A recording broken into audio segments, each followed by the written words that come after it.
আসসালামু আলাইকুম রহমতুল্লাহি ওয়া বারাকাতুহু। নাহমাদু ওয়া নাসাল্লি আলা রাসূলিল কারীম, আম্মা বাদ। আমি দেশবাসীর সামনে একটা সতর্কমূলক আহ্বান জানাতে চাই। সেটা হলো যে যারা কবর পূজারী এবং যারা মাজারে সাজদা করে, পীরকে সাজদা করে, এই ধরনের যত লোক আছে নিজেকে সুন্নি বলে, এই ধরনের সুন্নিদের পেছনে সালাত আদা করা যাবে না। সালাত পড়লে সালাত হবে না। তারপরে ওদের কথা মুখে আনলে শরীর অপবিত্র হয়ে যাবে, ফরজ গোসল করতে হবে। কারণ যে ওরা শিরক করে, আর যারা শিরক করে তারা কাফের হয়ে যায়। আর কাফের হওয়ার পরে তার কথা মুখে আনলে শরীর অপবিত্র হয়ে যায়। কেননা সে আর ইসলামের ভেতরে থাকে না, ওরা শিরক করে।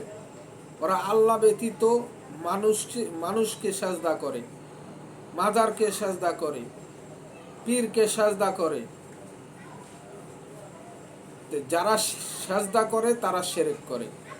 আর একটা কথা, সেটা হলো যে যারা তাবিজ পরে, গলায় বা হাতে বা কোমরে তাবিজ পরে, তাবিজ পরাও শিরক।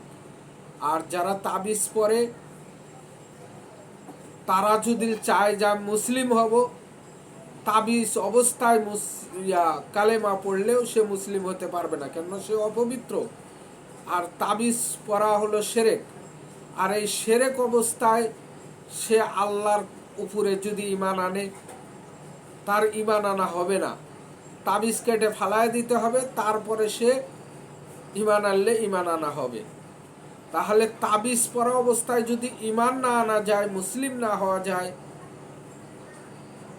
তাহলে ওই তাবিজ আলাদের পেছনে নামাজ কি করে হতে পারে? অতএব যারা তাবিজ পরে, এই ধরনের ইমাম, এই ধরনের মানুষের পেছনে নামাজ পড়লে আপনার নামাজ হবে না। কেননা তাবিজ পরা শিরক। আর শিরককারীর পেছনে নামাজ পড়লে নামাজ আদা হবে না।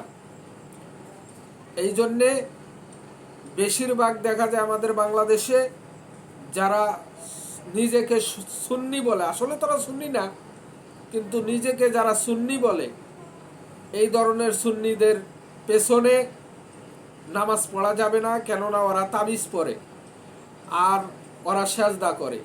এই যারা তাবিজ পরে আর যারা সাজদা করে তারা শিরক করে। এই শিরক করা আলার পেছনে কোনো অবস্থায় নামাজ পড়লে নামাজ হবে না, আপনার নামাজ নষ্ট হয়ে যাবে।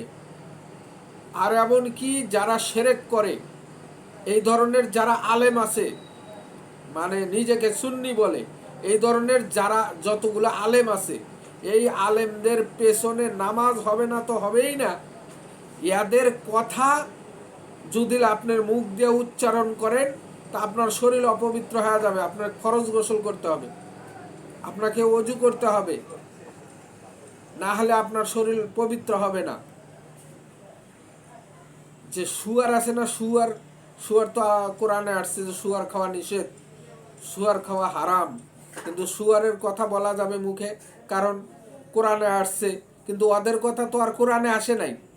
এই জন্যে শুয়ার মুখ দিয়ে বললে মুখ অপবিত্র হয় না, শরীর অপবিত্র হয় না। কিন্তু আমাদের দেশের মানুষ ভাবে যে শুয়ারের নাম মুখে নিলে 40 দিন বলে অজু হয় না, গোসল হয় না। তাহলে কোরআনের ওই আয়াত পড়লে 40 দিন যদি অজু গোসল না হয়, তাহলে নামাজ পড়বে কেমনে? এটা কোরআনের আয়াত। এটা কোনো সময় বললে শরীর অপবিত্র হয় না।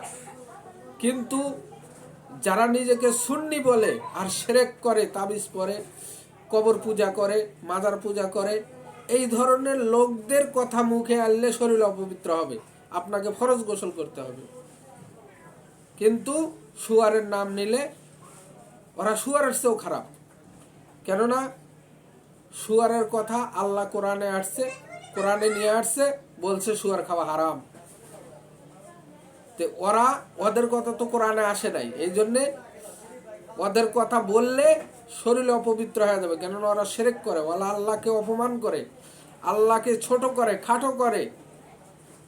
আর ওরা বলে আমরা নবীকে ভালোবাসি। কিসের নবীকে ভালোবাসে? ওরা নবীকে ভালোবাসে না, ওরা নবীকে আরো বেজ্জত করে, নবীর কথা তুচ্ছ করে, নবীর হাদিসকে পাক মেরে ফালা দিয়া ওরা নিজের মন মতো করে মানুষকে আমল করতে বলে, মানুষকে শিরকের দিকে পতিত করে।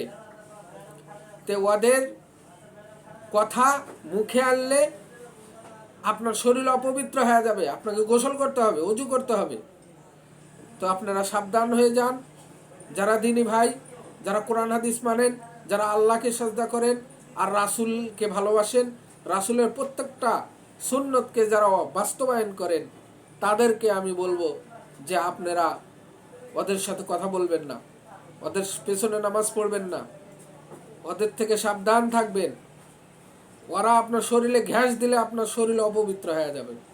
এই বলে আমি আমার কথা শেষ করছি।